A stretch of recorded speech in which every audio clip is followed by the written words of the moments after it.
Support for WCBU's On Deck comes from State Farm agent Aaron Kilgore. Aaron and his team offer individualized insurance coverage plans to community members at their Sterling Plaza location. Information on home, life, and auto insurance at aaronismyagent.com.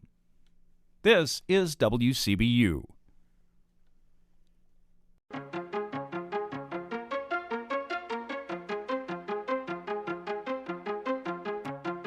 The field of speech therapy is shrinking in Illinois. That's just one of the things you want to hear about to start your day for Wednesday, April 17th. I'm Colin Shope, and this is WCBU's On Deck.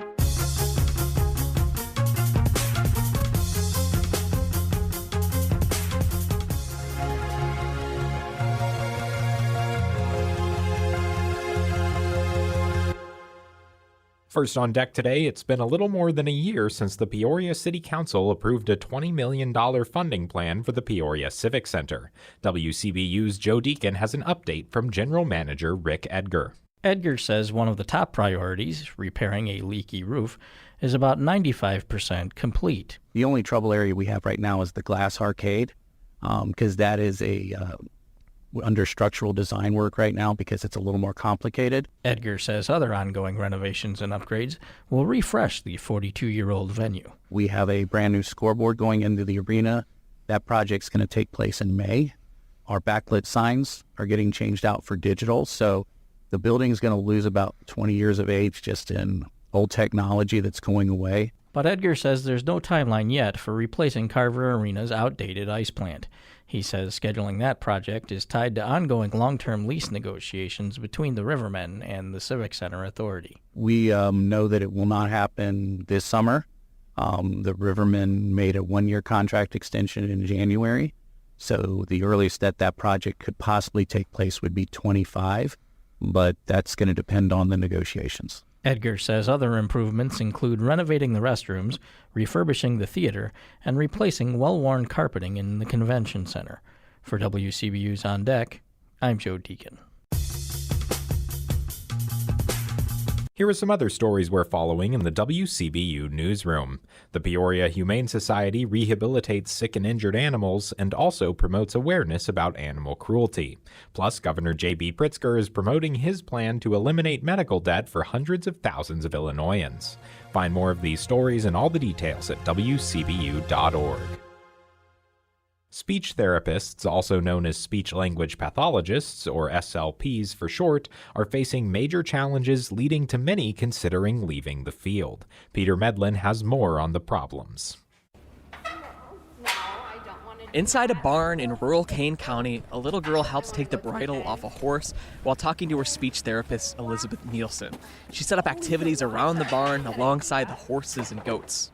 We're working on a lot of advocacy stuff with her right now, and just overall being able to express her needs and how her body feels and what feels good, what doesn't feel good. This is Nielsen's private speech therapy clinic, Tiny Voice. Against the cozy farm backdrop, they treat kids with communication disorders, including autism, feeding disorders, and others that fall under the umbrella of speech-language pathology. Nielsen loves her work and sees how crucial it is, but we're just tired. We're not being valued, I feel like. For one, she says insurance reimbursement rates, including Medicaid, are, as she puts it, insultingly low. I haven't seen a rate increase in insurance in years. And they actually decreased the rates for a while. And when they increased, it was only a few cents more than what it was at. She's an early intervention service provider, but can't take on many of those clients because reimbursements are so low.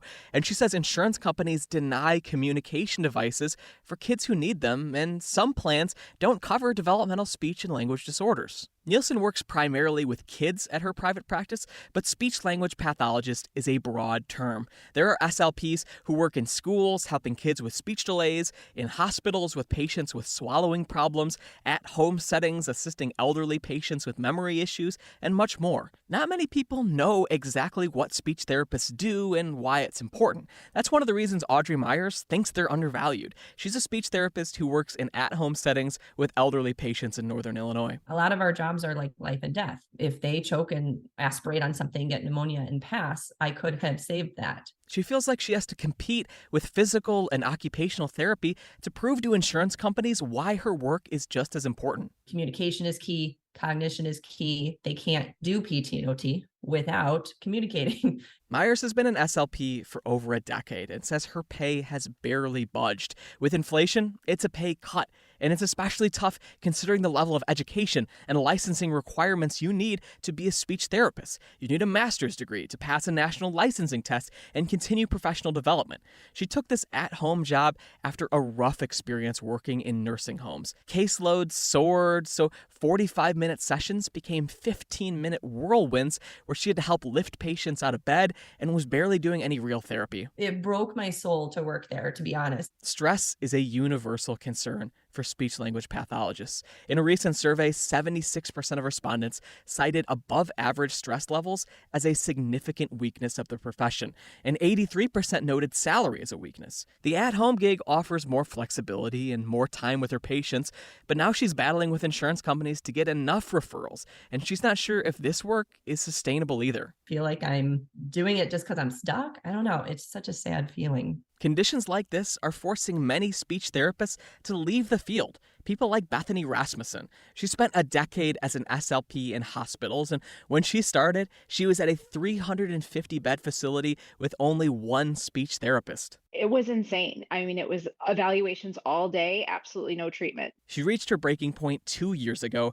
after another Christmas away from her family due to staffing issues. I wish I would have done it a lot sooner, but it makes me sad because what I was doing before was actually directly impacting people and their ability to speak and swallow. But it made my life so much harder that I doubt I'll ever go back. Many of the challenges are the same as when she entered the field over 10 years ago, but like pay rates, things just haven't improved in that time. Rasmussen thinks about students who want to become speech therapists today, whether in hospitals, schools, or private practices. I would tell them to run very fast to something else. There is a national organization who advocates for better working conditions for speech-language pathologists. It's called the American Speech-Language Hearing Association, or ASHA. But many speech therapists say, even though ASHA says they're doing everything they can to help improve reimbursement and productivity rates, they're just not seeing it. I'm Peter Mudlin. Now, before we let you go, today is International Bat Appreciation Day at Wildlife Prairie Park. You can learn more from experts on bats at the free event today at 1 p.m. And that's all for today. You can subscribe to WCBU's On Deck podcast on the NPR app, Apple, or Spotify.